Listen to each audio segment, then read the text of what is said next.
ನಮಸ್ತೆ ಗೆಳೆಯರೆ, welcome to allrounder ಆಟ. ಗೆಳೆಯರೆ, ಗುಜರಾತ್ ಟೈಟನ್ಸ್ ವಿರುದ್ಧದ ಪಂದ್ಯದಲ್ಲಿ ಆರ್ಸಿಬಿ ಭರ್ಜರಿ ವಿಜಯ ಸಾಧಿಸಿದೆ.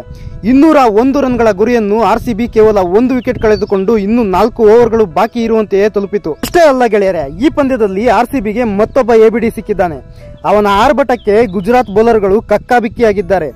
2 ಓವರ್ಗಳಲ್ಲಿ 56 ರನ್ಗಳನ್ನು ಸುರಿಮಳೆಗೈದಿದ್ದಾನೆ. 31 ಬಾಲ್ನಲ್ಲಿ ಹಾಫ್ ಸೆಂಚುರಿ ಬಾರಿಸಿದ್ದ ಈತ ಸೆಂಚುರಿ ಬಾರಿಸಿಕೊಳ್ಳಲು ತೆಗೆದುಕೊಂಡಿದ್ದು ನಂತರದ ಕೇವಲ 10 ಎಸೆತಗಳು ಮಾತ್ರ. ಅಂದರೆ 10 ಬಾಲ್ನಲ್ಲಿ 50 ರನ್, 500ರ ಸ್ಟ್ರೈಕ್ ರೇಟ್. ಅಷ್ಟಕ್ಕೂ ಅವನು ಯಾರು ಅಂತೀರಾ? ಅವರೇ ಸ್ವಾಮಿ, ನಮ್ಮ ವಿಲ್ ಜಾಕ್ಸ್. ಅಭಿಮಾನಿಗಳ ಬಹಳ ಒತ್ತಾಯದ ನಂತರ ವಿಲ್ ಜಾಕ್ಸ್ಗೆ ಆರ್ಸಿಬಿ ಮ್ಯಾನೇಜ್ಮೆಂಟ್ ಚಾನ್ಸ್ ನೀಡಿತು. ಮೊನ್ನೆ ನಡೆದ ಸನ್ರೈಸರ್ಸ್ ವಿರುದ್ಧದ ಪಂದ್ಯದಲ್ಲಿ ಹಾಫ್ ಸೆಂಚುರಿ ಬಾರಿಸಿ ತಮ್ಮ ಬ್ಯಾಟಿಂಗ್ ಝಲಕನ್ನು ತೋರಿಸಿದ್ದರು.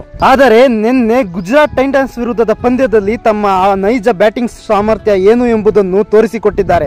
ಗುಜರಾತ್ ಬೌಲರ್ಗಳನ್ನು ಚೆಂಡಾಡಿದ ವಿಲ್ ಜಾಕ್ಸ್ 41 ಬಾಲ್ನಲ್ಲಿ ಸೆಂಚುರಿ ಬಾರಿಸಿದ್ದಾರೆ. ಈ ಮೂಲಕ ವಿಲ್ ಜಾಕ್ಸ್ ಐಪಿಎಲ್ ನಲ್ಲಿ ತಮ್ಮ ಚೊಚ್ಚಲ ಶತಕವನ್ನು ಬಾರಿಸಿದ್ದಾರೆ.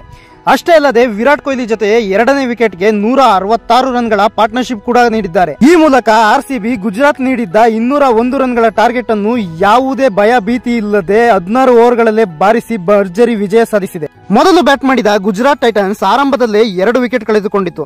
ಆದರೆ ನಂತರದಲ್ಲಿ ಸಾಯಿ ಸುದರ್ಶನ್ ಮತ್ತು ಶಾರುಖ್ ಖಾನ್ ಉತ್ತಮ ಬ್ಯಾಟಿಂಗ್ ಮಾಡಿದರು.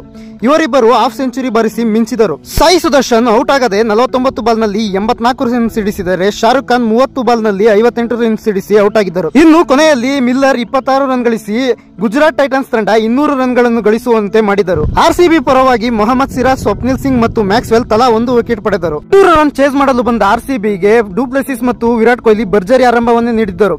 ಆದರೆ ಡುಪ್ಲೆಸಿಸ್ 12 ಬಾಲ್ನಲ್ಲಿ 24 ರನ್ ಗಳಿಸಿ ಔಟ್ ಆದರು. ಡುಪ್ಲೆಸಿಸ್ ಔಟ್ ಆದ ನಂತರ ಆರ್ಸಿಬಿ ಗುಜರಾತ್ ಟೈಟನ್ಸ್ ತಂಡಕ್ಕೆ ಎಲ್ಲೂ ಕೂಡ ಯಾವುದೇ ಚಾನ್ಸ್ ಅನ್ನು ನೀಡಲಿಲ್ಲ.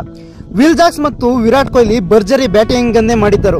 ವಿರಾಟ್ ಓಪನಿಂಗ್ ನಲ್ಲಿ ಉತ್ತಮ ಆರಂಭ ನೀಡಿದ್ದಲ್ಲದೆ ಮಧ್ಯಮ ಓವರ್ಗಳಲ್ಲೂ ಕೂಡ ಭರ್ಜರಿ ಬ್ಯಾಟಿಂಗ್ ಮಾಡಿದರು. 44 ಬಾಲ್ನಲ್ಲಿ 70 ರನ್ ಸಿಡಿಸುವ ಮೂಲಕ ವಿರಾಟ್ ಅಜೇಯರಾಗುಳಿದರು. ಅಲ್ಲದೆ ಈ ಬಾರಿ ಐಪಿಎಲ್ ನಲ್ಲಿ 500 ರನ್ ಬಾರಿಸಿದ ಮೊಟ್ಟ ಮೊದಲ ಬ್ಯಾಟರ್ ಆದರು. ಇನ್ನು ವಿಲ್ ಜಾಕ್ಸ್ T20 ಮತ್ತು ಸೌತ್ ಆಫ್ರಿಕಾ ಲೀಗ್ ನಲ್ಲಿ ತಮ್ಮ ಬ್ಯಾಟಿಂಗ್ ವೈಭವವನ್ನು ಮೆರೆದಿದ್ದರು. ಆದರೆ ಐಪಿಎಲ್ ನಲ್ಲಿ ಇನ್ನೂ ಅವರಿಂದ ಅಂತ ಉತ್ತಮವಾದ ಆಟ ಬಂದಿರಲಿಲ್ಲ. ಈ ಮ್ಯಾಚ್ ನಲ್ಲಿ ಅವೆಲ್ಲವನ್ನು ಅವರು ದೂರ ಮಾಡಿದರು. ಅದರಲ್ಲೂ ಕೂಡ ಮೋಹಿತ್ ಶರ್ಮಾ ಹಾಕಿದ 15ನೇ ಓವರ್ ಮತ್ತು ರಶೀದ್ ಖಾನ್ ಹಾಕಿದ 16ನೇ ಓವರ್ ನಲ್ಲಿ ಭರ್ಜರಿ ಬ್ಯಾಟಿಂಗ್ ಮಾಡಿದರು. ಈ 2 ಓವರ್ಗಳಲ್ಲಿ ಅವರು ತಲಾ 29 ರನ್ಗಳನ್ನು ಬಾರಿಸಿದರು. ಅದರಲ್ಲೂ ಕೂಡ ಕೊನೆಯಲ್ಲಿ ತಂಡದ ಮೊತ್ತ 200 ರನ್ ಆಗಿದ್ದಾಗ ಗೆಲುವಿಗಾಗಿ 1 ರನ್ ಮಾತ್ರ ಬೇಕಿತ್ತು. ಹಾಗೂ ವಿಲ್ ಜಾಕ್ಸ್ ಸೆಂಚುರಿಗೆ ಸಿಕ್ಸರ್ ಬೇಕಿತ್ತು. ವಿಲ್ ಜಾಕ್ಸ್ ರಶೀದ್ ಖಾನ್ಗೆ ಸಿಕ್ಸರ್ ಅನ್ನೇ ಬಾರಿಸುವ ಮೂಲಕ ಐಪಿಎಲ್ ನಲ್ಲಿ ತಮ್ಮ ಮೊಟ್ಟ ಮೊದಲ ಸೆಂಚುರಿಯನ್ನು ಬಾರಿಸಿದರು. ವಿರಾಟ್ ಮತ್ತು ಜಾಕ್ಸರ ಭರ್ಜರಿ ಬ್ಯಾಟಿಂಗ್ ನೆರವಿನಿಂದ ಆರ್ಸಿಬಿ 201 ರನ್ಗಳ ಟಾರ್ಗೆಟ್ ಅನ್ನು ಕೇವಲ 1 ವಿಕೆಟ್ ಕಳೆದುಕೊಂಡು 16 ಓವರ್ಗಳಲ್ಲಿ ತಲುಪಿತು. ಈ ಮೂಲಕ ಆರ್ಸಿಬಿ 2 ಮ್ಯಾಚ್ಗಳಲ್ಲಿ ಸತತ ಗೆಲುವು ಸಾಧಿಸಿತು. ವಿಲ್ ಜಾಕ್ಸ್ ರನ್ನು ಮೊಟ್ಟ ಮೊದಲ ಪಂದ್ಯದಿಂದಲೇ ಆರ್ಸಿಬಿ ಆಡಿಸಿದರೆ ಈಗ ಆರ್ಸಿಬಿ ಕಥೆಯೇ ಬೇರೆ ಇರುತ್ತಿತ್ತು ಎಂದು ಅಭಿಮಾನಿಗಳೆಲ್ಲ ಭಾವಿಸುತ್ತಿದ್ದಾರೆ.